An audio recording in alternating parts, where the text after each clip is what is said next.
Blake Berman with more on what these emails mean for Hillary and her 2016 campaign. I want to bring in Edelman Berland CEO and former political pollster Mike Berland, also joining the conversation, New Hampshire State Republican Committee Chairman Jennifer Horn, and of course we are with Senator Scott Brown. Jennifer, I'm going to get to you in a moment, but I've got to ask Senator Scott Brown first because you were mentioned in some of these emails. This is it was an email that Hillary was talking about Ted Kennedy's seat, which you were competing against Martha Coaxley. Tell us what was in those emails. Well, apparently Sid Blumenthal was pointing out that they were about to lose the seat, and there was a little bit of frustration. The headline was DEFCON 2.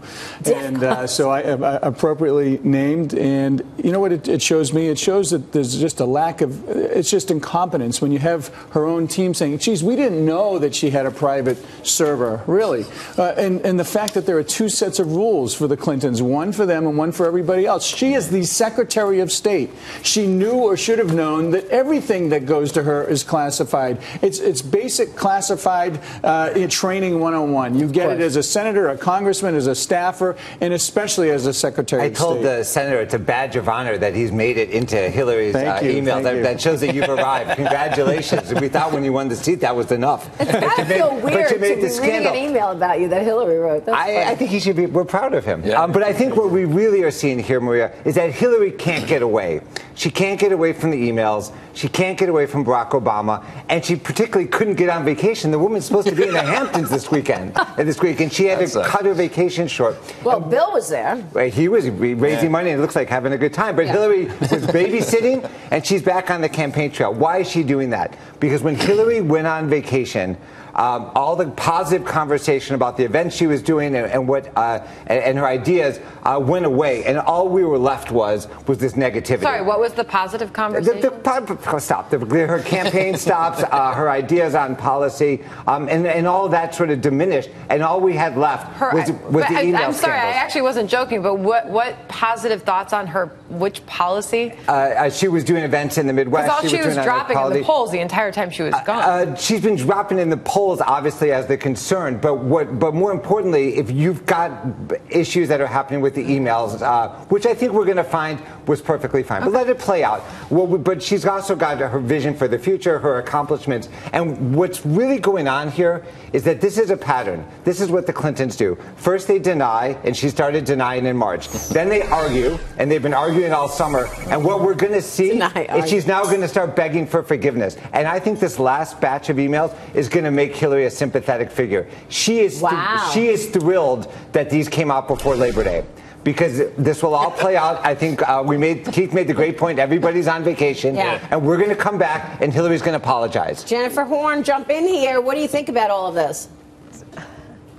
Well, I think Senator Brown, honestly, is being generous when he says incompetent, because what we're seing now, 125 classified emails coming across that server, her behavior is dangerous. She's put our nation in danger.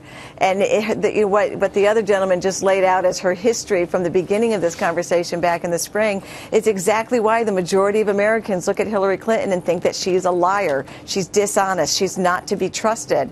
And that's what we're seeing play out with this whole email scandal, that Hillary Clinton has not been forthright. She has not brought the truth forward at any point so far. Right. And the American people simply do not trust her. The sheer volume of the emails and the fact that they're so mundane as your new iPad has arrived is going to realize that Hillary Clinton, like all of us, was dealing with technology issues. She's going to ask for forgiveness and say she's made a mistake. She's already hinted on August 26th. I'm sorry, I'll get the exact date. On August 15th, she said, "Look, I probably should have done it differently," and that is going to give her permission to make a segue. We really don't want to. So is that the point that you're basically saying? You know, she's completely clueless from a technological perspective, as many of us are. Yeah, and that she's going to go with that, but you should trust her. With all due respect, she's the Secretary of State. Yeah, the clueless. I'm sorry, it doesn't pass muster, because you are the leader and the protector of the country's secrets and dealing with world leaders, and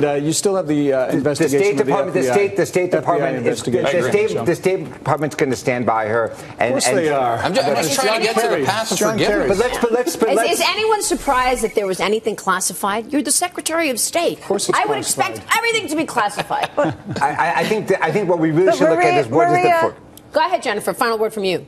Maria, I think you're making an important point there when you say, is anybody surprised that things are classified? If she's telling us that the common process is that things are classified after the fact, then that is the greatest argument right there for why she should never have had a private email server to begin with. Right. She's not just incompetent, her behavior has been dangerous. All right, we will leave it there. Mike, real quick on Joe Biden. Does he enter? No, but he's standing in the wings in case this does get worse. All right. Mike Berland, good to see you. Thanks so much for Thanks, joining Mike. us. Jennifer Thanks. Horn, great to have you as well. Thanks for joining us. Don't miss my interview.